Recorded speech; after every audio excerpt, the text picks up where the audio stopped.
Magmula noong makulong si Doflamingo matapos ng laban sa Dressrosa ay marami nga ang nagtatanong kung makakatakas nga daw ba si Doflamingo. Dahil noong hinuli nga si Doflamingo ay imbes na mag-alala ay confident pa nitong sinabi at binalaan si Zoro at ang government na isang malaking pagkakamali nga daw ang paghuli sa kanya. At pagkatapos ay sunod na ipinakita si Doffy na sinabi niya na bigyan siya ng mga newspaper upang hindi siya mabagot o maboring dito. At ang newspaper nga na ito ay paraan ni Doflamingo upang maging updated sa mga kasalukuyang nangyayari sa outside world. Possible nga din na paraan niya ito ng pagkuha ng mga impormasyon dahil maaari din na mayroong mga nakatagong hidden messages sa mga newspaper na binibigay kay Doffy, dahil alam naman natin na si Doffy ay maraming koneksyon, at possible nga na gumagawa na ng paraan ang mga kakampi niya upang maitakas si Doffy sa kulungan. At kapag patuloy nga na makakatanggap si Doffy ng balita mula sa loob at sa labas ng Impel Down ay makatutulong ito sa tamang oras o pagkakataon sa pinaplanong pagtakas. Pero ang mas mahalagang katanungan nga ay sino kaya ang tutulong kay Doflamingo para siya ay makatakas. Bali ang unang possibility nga mga boss ay yung mga prisoner din ng Impel Down, dahil sa pagtakas noon sa Impel Down ay nalaman at nagkaroon ng ideya ang mga prisoners dito na hindi nga imposible na makatakas mula sa Impel Down.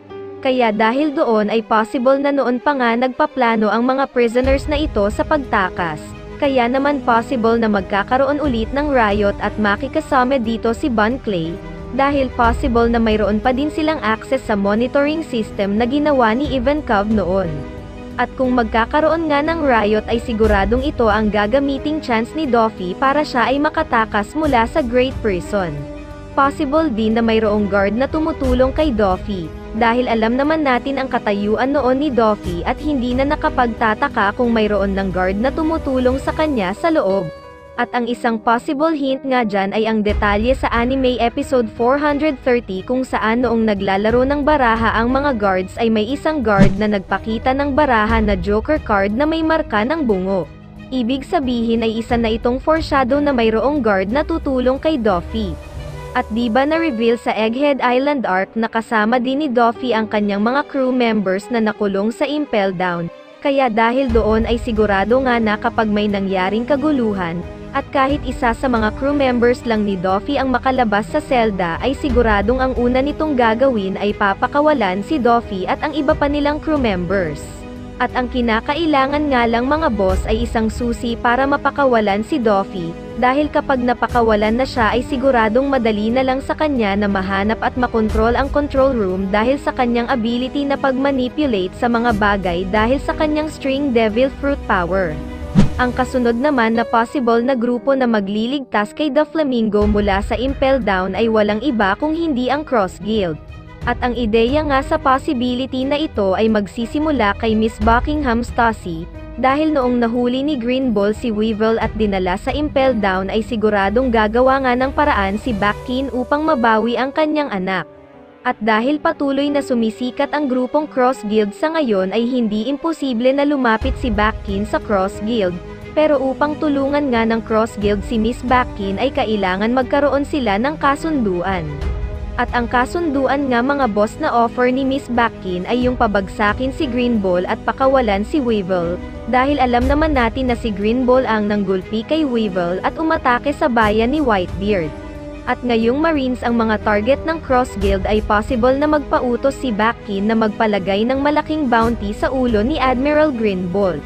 At ang kasunod naman ay yung kailangang unahin ng Cross Guild na itakas si Edward Weevil sa Impel Down. At ang offer naman dito ni Bakkin ay yung isang malaking kayamanan mula sa treasure ni Whitebeard, dahil alam nating kinakailangan ng Cross Guild ng malaking pondo. At sa recent chapter nga ay pinayuhan ni Mihawk si Crocodile na upang matuloy o matupad ang kanyang pangarap na utopia ay kailangan pa nilang magpalawak ng puwersa. At upang makakalap nga sila ng puwersa pati ng malakas na suporta ay kinakailangan nila ng malaking pera. Kaya kung totoo nga ang gagawin ni Miss Bakkin at kung totoong mayroon siyang access sa kayamanan ni Whitebeard ay siguradong hindi ito palalagpasin ng Cross Guild. At maliban pa nga doon ay possible din na makakuha pa ng mas malalakas na alay ang Cross Guild sa Impel Down at doon na nga papasok si Doflamingo. Kaya kung matutuloy ang pag-atake ng Cross Guild sa Impel Down ay salamat kay Mihawk at kay Crocodile dahil madali nilang matatalo ang mga Marines na bantay doon.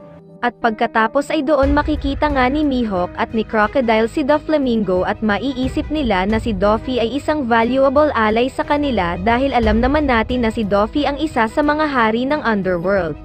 At alam din natin na ang Underworld ay pinatatakbo ng pera na sa ngayon nga ay kailangan ng Cross Guild.